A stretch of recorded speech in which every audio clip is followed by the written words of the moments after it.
Leo nakualika katika safari ya kihistoria, safari ya majeshi na tawala zake ambazo hii leo zimebadilika kwa vumbi.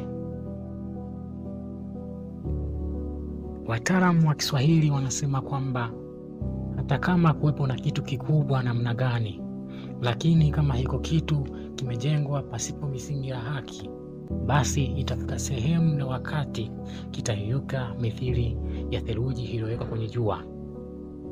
Leo tunakwenda kuangalia jinsi historia inavyoelezea tawala moja ambayo ilikuwa ni kubwa sana katika ulimwengu, lakini hii leo kutokana hila za namna mbalimbali imepelekea hilo dola kusambaratika na imebaki kama historia na kama vumbi katika hii dunia. Zamani za kale, kabla ya Yesu Kristo kuzaliwa, huko katika kisiwa cha Italia. Kisiwa hiko kimejaa historia ya mapacha wawili ambao ni Romulus na Remus. Hawa mapacha katika vitabu vya historia mbalimbali vinaeleza kwamba hawa mapacha ni mapacha ambao walilelewa na mbwa mwitu. Ndiyo, ni mbwa mwitu. Katika akili ya kawaida, mbwa mwitu ni mnyama ambaye sio rafiki kwa binadamu. Lakini inasemekana hawa mapacha walilelewa porini na mbwa mwitu. Pia tukija kuifuatilia historia ya Remus na Romulus, historia yao inaeleza kwamba mama yao alichaguliwa akawa ni kama mwanamke ambaye ni wa kimila, hivyo hakutakiwa kuolewa ama kupata mimba. Lakini vitabu vya historia vinamwelezea mama yao alipata ujauzito kutoka kwa kiumbe kisichokuwa cha kawaida, na hivyo kupeleka kuzaliwa kwa hawa vijana wawili ambao ni Romulus na Remus. Vijana hawa pindi walipokuwa wakubwa, kila mmoja alikuwa na shauku ya kuanzisha tawala yake. Jambo hili likapelekea Romulus kumuua ndugu yake Remus, na hivyo akatengeneza mji mdogo ambao ukaitwa kwa jina la Roma, ambao baadaye ulikuja kujulikana mji mkubwa ama dola kubwa kwa jina la Roma. Mji huu mdogo ulianza mwaka 753 kabla ya Kristo. Ulikuwa na kiu ya ukuu. Ulianza kama mji wa kifalme, lakini baadaye ukawa jamhuri, yani republic. Hii ilikuwa enzi ya majaji, maseneta na jeshi la kirahia. Hapo ndipo historia ya dola la Roma ilipoanza kuchukua mwelekeo wa kutisha. Katika karne ya 5 kabla ya Kristo hadi karne ya 1 kabla ya Kristo, Roma ilianza kupanuka kwa kasi. Walishinda vita nyingi ambazo walipigania na mataifa kama vile Wagalatia, Wakalti, na huko maadui zao wakubwa kipindi hiko walikuwa ni Hannibal. Na hata hivyo, dola la Roma pia lilifanikiwa kupigana na kuteka baadhi ya maeneo ya Afrika Kaskazini. Dola la Roma inasemekana lilikuwa na watu wa vita ambao waliamini heshima haipatikani mezani bali ni uwanjani. Jamhuri ya Roma iliendeshwa na seneta, lakini baada ya muda tamaa ya watu binafsi zilianza kuiweka jamhuri hiyo hatarini. Hapo ndipo majina kama Julius Caesar yanapoingia. Caesar ama Julius Caesar almaarufu Caesar alikubalika na wapiganaji wa vita. Alikuwa ni kipenzi cha watu, lakini kwa wale waliotaka demokrasia ya kale iendelee, Caesar alikuwa tishio. Hivyo basi, jambo hili lilipelekea Caesar kugeukwa na baadhi ya maseneta na kisha kufanywa mauaji.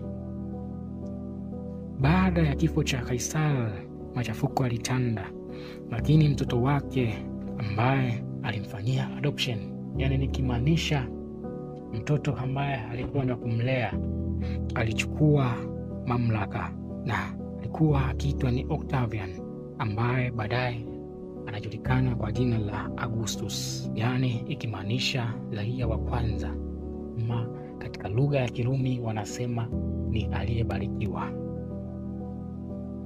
Augustus aliweka misingi ya ufalme wa Roma mwaka 27 KK, tunasema kabla ya Kristo.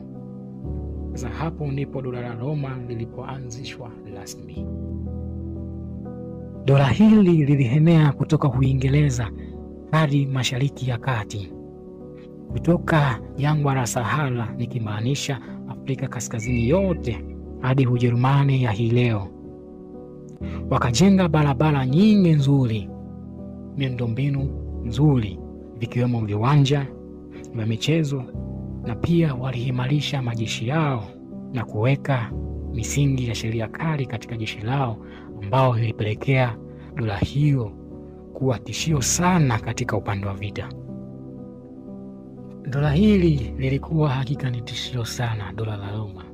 Dola hili liliongozwa na viongozi wengi wakiwemo Augustus, Tiberius, Caligula, Claudius na mwingine almaarufu kwa Nero, na alikuwa ni kiongozi wa dola hili. Kila mmoja alikuwa na historia yake ya ajabu, zingine zikiwa za kuvutia na zingine zikiwa za kutisha, maana kila binadamu ana madhaifu yake na pia ana uimara wake. Katika karne ya 3 na ya 4, changamoto zilianza kuipiga dola hilo, dola kubwa, dola la Roma. Uchumi uliyumba, mataifa ya nje yalishambulia mipaka na viongozi walipigana wenyewe kwa wenyewe. Kufika mwaka 285 BK, mfalme alikuwa akijulikana kwa jina la Diocletian aliamua kugawanya dola hilo la Roma katika sehemu mbili, huku kukiwa na dola la Roma la Mashariki. Mji wake mkuu ama makao yake makuu yalikuwa yakifahamika kwa jina la Constantinople, na pia dola la Roma upande wa magharibi ambao almaarufu ulikuwa ukijulikana kwa jina la Byzantine. Kisha mfalme huyo akawapa tawala watoto wake wawili. Maisha yaliendelea kukiwa na dola la Roma ambalo limejigawanya katika dola mbili. Dola la Roma la magharibi lilianza kufifia, uongozi ulianza kuwa dhaifu.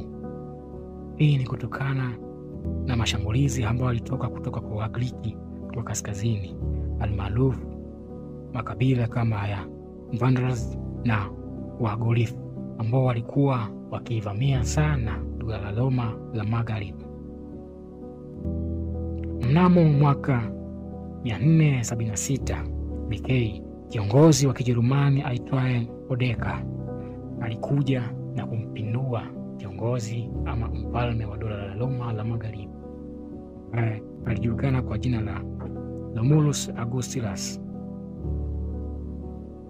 Vitabu vya historia vinamwelezea kuwa Romulus Augustulus ndiyo kiongozi wa dola la Roma la magharibi, ambaye alikuwa na historia ya kuongoza dola hilo kwa muda mfupi sana, na pia alikuwa ni kiongozi ama mfalme ambaye ndiye mfalme mdogo zaidi kuwahi kuishika madaraka ya dola hilo la Roma, huku ikisemekana kwamba Romulus Augustulus alikuwa ni mtoto wa miaka 16 tangu apewe ufalme, na aliongoza dola hilo la Roma kwa mwaka mmoja tu, nikimaanisha kuanzia mwaka 475 hadi 476, na hatimaye akaja kumkabidhi kiongozi wa Kijerumani Odoka. Baada ya hapo, kiongozi Romulus Augustulus alipewa pensheni ya maisha, nikimaanisha alihudumiwa maisha ya kifahari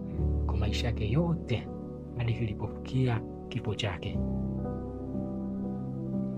Lakini dola la Roma la Mashariki unaambiwa liliendelea kushika kasi na kutawala kwa miaka 1000 zaidi, ambapo dola la Roma la Mashariki lilikuja kuanguka mnamo mwaka 1453, huku sababu kubwa zilikuwa ni uvamizi kutoka kwa Wagiriki, ambapo Sultan Muhammad wa pili alikuja kuliangusha dola hilo kwa kutumia mbinu za kisasa za mapambanaji.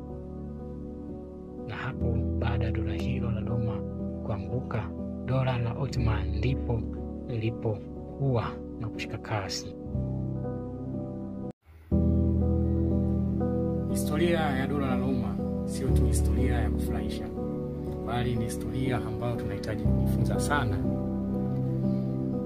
Hakuna kitu ambacho utakitafuta kwa kumwaga damu pasipo kufanya haki mbele za watu halafu kikadumu. Hili dola la Roma lilikuwa ni dola zuri ambalo lenye utukufu mkubwa, lakini kwa sababu lilianza pasipo haki, ikafikia wakati likaisha katika ubaya.